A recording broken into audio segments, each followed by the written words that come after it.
Welcome to steno dictation. अगर आप हमारे चैनल पर नए हैं तो हमारे चैनल को सब्सक्राइब करें और बेल आइकन जरूर दबाएं। डिक्टेशन 5 सेकंड बाद शुरू होगा।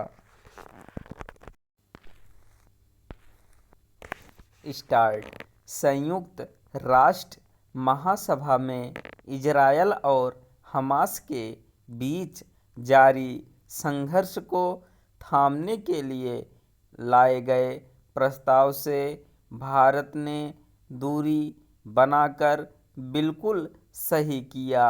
भले ही जॉर्डन की ओर से लाए गए इस प्रस्ताव में मानवीय आधार पर गाजा में संघर्ष विराम की अपील की गई हो, लेकिन उसमें न तो इजरायल पर हमास के बर्बर हमले का कोई उल्लेख किया गया और न ही उसके आतंकियों की ओर से 200 से अधिक लोगों को बंधक बनाने का।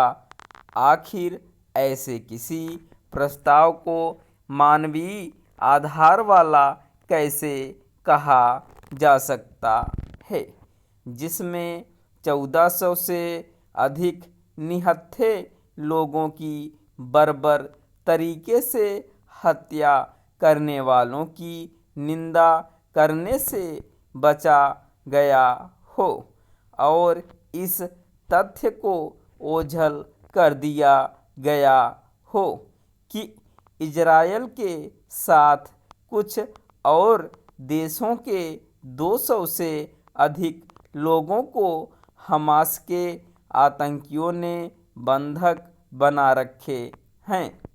इन बंधकों में बच्चे और महिलाएं भी हैं। हमास के आतंकी इन बंधक बनाए गए लोगों की आड़ लेकर इजरायल में रॉकेट दागने में लगे हुए हैं।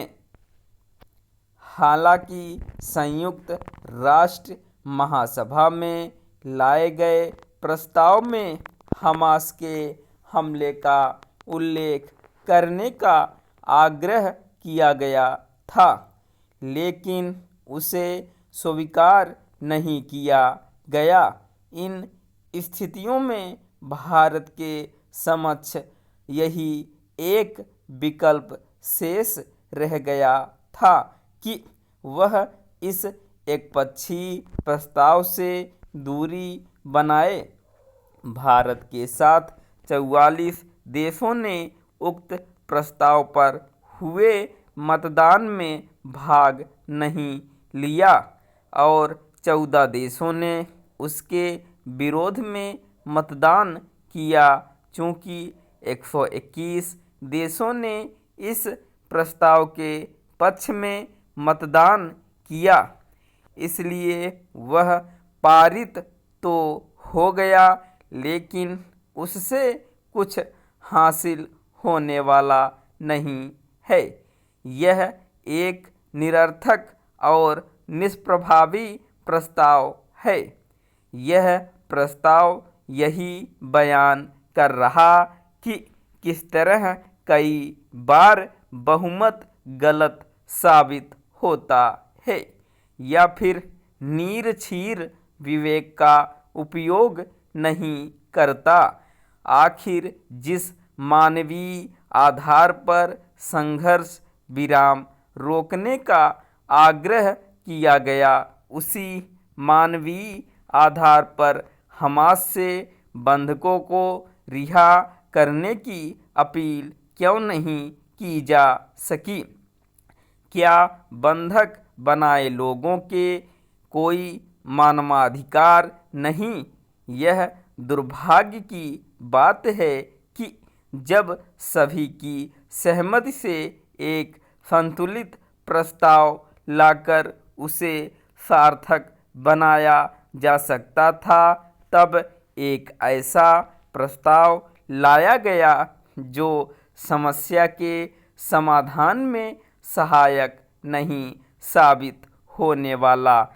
यह समझना कठिन है कि कांग्रेस नेता प्रियंका गांधी को उक्त प्रस्ताव से भारत के दूरी बनाने पर हैरानी क्यों हो रही है? क्या वह इससे अनजान हैं कि भारत किस तरह हमास शरीके आतंकी समूहों के हमलों का शिकार होता रहा है?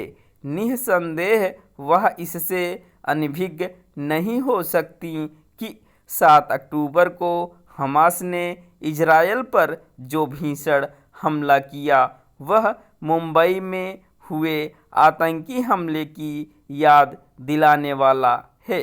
हमास के हमले का जिक्र न करने वाले प्रस्ताव के पक्ष में खड़े होने का मतलब होता जानबूझकर आतंकवाद की अनदेखी करना। स्टॉप।